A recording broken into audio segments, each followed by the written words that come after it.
Hey friends, this is my first video. I think just talking to the camera, so we're gonna give it a try and see how it goes. I got a new little microphone thing and I really can't tell the difference, so I might be doing something wrong. So hopefully you guys will be able to hear me okay. So this video is a 6-month update on my YouTube and my YouTube channel, and a 1-month update, I'm sorry, 1-year update on my business. Last summer, I started my business, Christy Lynn Art, and when I say started it, I mean I got a business license and kind of made a half-assed plan to have an art business. So I just wanted to give you an update of how things are going, because I think some of you that follow are probably in the same boat as I am. Maybe you're starting an art business and you want to see how it's going for somebody else. So I started my art business, like I said, a year ago. I have really not made a lot of money, but I also haven't done any marketing. My website hasn't been live, and so everything I've done has been word of mouth. I'll just give you a quick recap on my income so you can know where that's at. I have grossed about $800, and that comprised of a mural that I did for a friend, a small mural. It was 4 by 14 feet. I've done about 4 pet portraits, 1 watercolor flower painting commission, and then I made a bunch of stickers, which, if you're interested, is kind of fun story. I made a video about it. Look it up. It's my sloth sticker video, and I sold about 20 of those. So altogether, my total income was about $800. The expenses came to about $400, so the net income was about $400. However, 2 of the paintings were in trade for my website, which is completely invaluable. So I'm super excited about that.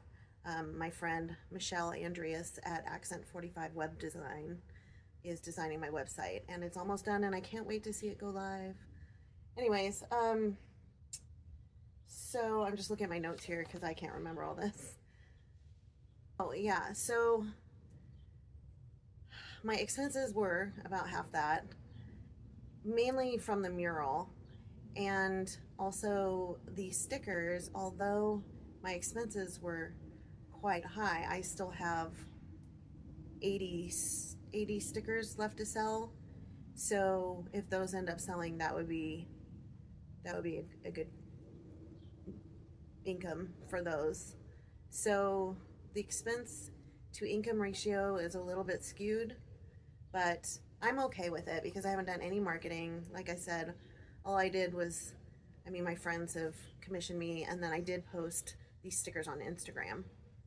But so that's my income for the past year. In January, I started my YouTube channel, and I kept waiting and waiting until I had the perfect video to put up, and finally I decided that was probably not going to happen for a long time. So I just started posting in February. So my stats for YouTube, I'm in 6 months now, and I have 94 subscribers, I think, and 200 watch hours. Definitely, it's not going crazy, but I feel like the slow growth is okay, because in the meantime, oh shit, my dog's gonna start barking. That's what happens when you have a Great Pyrenees. Anyways, okay, so 94 subscribers, 200 watch hours. My lowest performing video was actually the first one I did, and it, I think, has 12 views.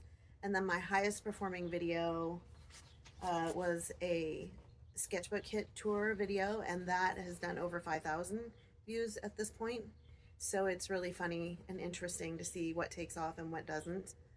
I'm still figuring YouTube out, learning how to make videos and editing and how to film and talk to the camera, figuring out what my audience is and what I want to make videos about.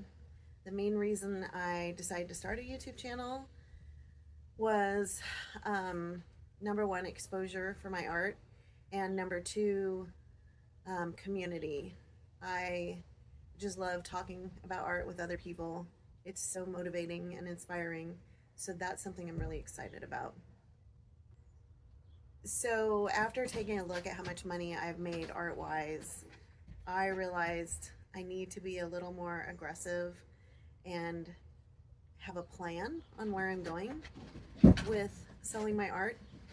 Okay, so the things I've realized I need to do is number one, I've really been focusing on YouTube. So I do need to keep focusing on YouTube because I know that's how my channel will grow, is by posting a lot of videos. Um, but I've also realized that I've really had a hard time balancing my life as a mom, and I have a beautiful old Victorian home that I'm trying to renovate as well, and just general life in general, so has kept me pretty busy. So how am I going to do this? First of all, I need to keep making videos on YouTube. Second of all, I have got to actually make art to sell. I mean, I have been, but I have not put in nearly enough hours actually painting. And I love painting, but sometimes it's like going to the gym for me. The hardest part is putting on my shoes and getting out the door. Well, that's the same thing with my art. Opening up the door to my art studio is the hardest part. I don't know why. I think I tend to prioritize other things over it, which is crazy because art is the most fulfilling thing for me. But anyways, I need to make more videos. I need to actually really create a substantial body of art. I need to find ways to actually sell it, which means getting my website done. Even though my friend is designing it, I still have to provide her with the content. So getting the website done, I need to put a little more effort into my Instagram, and I want to start an Etsy shop. Originally, I wasn't going to start an Etsy shop, but after watching a video, dang, I'm going to have to try and find her name. I will put the link below once I find her name. But she was doing the stats of all her business, and a lot of her sales came from Etsy. And she made a very good point that they do all the work almost. You just create the art and they sell it for you. So I think in the long run, I don't want Etsy to be a big. So in the long run, I probably won't end up doing Etsy forever, but I think as a beginning artist, it's probably a good place to start. So I'm hoping with that, my website, my Instagram, Etsy, I will be able to actually start selling some art other than commissions. So on that topic, I am currently doing commissions for a few reasons. One, I need the experience, the technical skills experience. Two, it's some money, which is nice. Three, it gets my name out there, which is important. And I think that's it. Eventually, I probably won't want to do commissions because it takes away from my other art that I want to create. But for now, I'm going to keep doing commissions. And of course, later on, if I found something that was a really cool idea that somebody had and they wanted me to, paint that for them, I would definitely do that. But I just lost my notes. Shit. So one thing I had planned on doing, and I think I even mentioned it in a video, is I was going to try to do a booth at a farmer's market because it seemed like a great idea to get my art out there, get my name out there, and get some experience, make some money. But I've since reevaluated that plan and decided it's probably not for me. I don't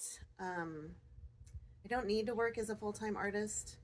I'm doing it mainly because I love creating. So if I love creating so much every day, I might as well get paid for it. And the extra money would be nice for vacations and kids' college funds and that sort of thing. So I think doing the farmers market doesn't really coincide with my overall vision, because I think I would be creating art just for what other people want instead of what I want to create. And I also think it would be so much work that I decided it's probably not the lifestyle I want to live. So instead, I sort of came up, well, actually, I didn't come up with this idea, my counselor did, but we talk a lot about art. So I'm going to make a little art stand for my front yard. It's going to be super cute little cabinet with a sign and a lockbox and a Venmo. And I'm going to monthly put out a little mini art display of things for people to buy. I live in a super cute neighborhood. And a lot of the people in my neighborhood do fun things, like there's free book libraries. There's a lady who sells her ceramics in a little similar hutch type of situation. There's somebody who has a plant stand, an herb stand. Another neighbor has a flower stand. We just have the best neighborhood. And recently, one of our neighbors built a little mini putt-putt, like couple of holes of golf next to the sidewalk, which is super cute. So I live in a wonderful neighborhood, and I'm hoping that will be just a really fun project to make my farm art stand and change out the display each month and hopefully earn a little cash that way doing what I like. So on to the next topic. So I do plan on making a video of my farm stand, so that will be fun. I've got it built, but I just need to paint it and do the finishing touches on it. So keep an eye out for that. Okay, so now you know about kind of what I've done so far this past year and YouTube. I think I'll just, so some of my struggles with being a part-time artist have been, like I said, balancing the rest of my life with it, being disciplined. There's a definite learning curve to YouTube, so that's been fun. And then actually talking about myself. I am terrible at promoting myself, so that's something I really need to work on. And also, once I have those sites such as Etsy, the farm stand, my website, once I start promoting my art on those sites, I hope that I'll see some type of response from it. So I made a list of goals based on what's happened the past year for the rest of this year. So the second half of 2025, I definitely need to paint a lot more. I want to create a schedule for myself where, I plan on doing about 4 to 5 hours a day for my business, and half of that would be spent painting, half would be for YouTube or my business. One of the things that's held me back is I have this gorgeous new, I think it's an Epson P900 printer, and I've had it for 6 months and have not learned how to use it. It's not even fully unwrapped. So I need to put my big girl pants on, read the manual, and give it a try and stop being afraid of it. I think that will be super amazing, because then I can print up prints and package them and have something where I feel like I can sell that. So, okay, so I need to paint more. I need to keep making videos. Obviously, my first goal is to get monetized, which is 4,000 watch hours, 1,000 subscribers. Obviously, there'll be different goals after that, but that's my first one. I gotta stop saying a lot. I know that, so you don't need to comment if I'm saying it a lot. Oh my god, I just did it again. Okay, I need to get my website live. I need to get an Etsy account set up. Yeah, that's about it. My current painting, just in case you're interested, my current projects are, I am doing a 100 animals challenge, and I'm gonna make a video about it. I got the idea from Jess Carp, who I just absolutely love her stuff. Anyways, I'm really excited about doing that poster for my grandson, who will be 2, or actually just turned 2. Another project I'm doing is a cribbage board for my dad, and hopefully he doesn't see this video, but I don't think he watches YouTube, so it's probably fine. And I made him a deck of cards to go with the cribbage board with one of my little paintings. So if you're interested in that and how to make a deck of cards, I did make a video on that one. Oh, I am going to be doing, I have a couple of pet portrait commissions. One is a commission, and the other one is for my husband's birthday. So I think I might make a video about that one, just the whole process of that. My art stand, of course, making more stickers, and then I'm going to be making a bunch of mini paintings for my art stand, which I think will be fun. I just watched a video by Brooke Cormier where she talked about the value of making mini paintings, um, because, well, you learn a lot that way by doing mini paintings, and then you can sell them for pretty cheap, which I'm hoping to do with my farm stand. So I know it seems like a lot, but I have a very busy brain and I constantly am overwhelmed by all my wonderful ideas. So hopefully it'll all go well and I can give you a positive update at the end of the year. One other thing I'm doing recently is I am having a 1 hour a month mentoring session with one of my favorite artists, which I'm so excited about. So far, my first one has been super informative and also very inspiring and motivating. So I'm going to be doing that for a while, and hopefully that will go really well. So, anyways, I hope that that was helpful to any of you who may be in a similar position, and I would just love to hear from you. So, if you comment, I will definitely answer your comments. And if you have any questions, let me know. And as you know, it's super helpful if you like and subscribe. And I look forward to seeing you in the next video. Thanks. Bye. Hey, I just wanted to say, God, there's a freaking reflection on everything. Anyways, I just wanted to say sorry about the reflection in my glasses in this video. That's something I will try to prevent on my next one.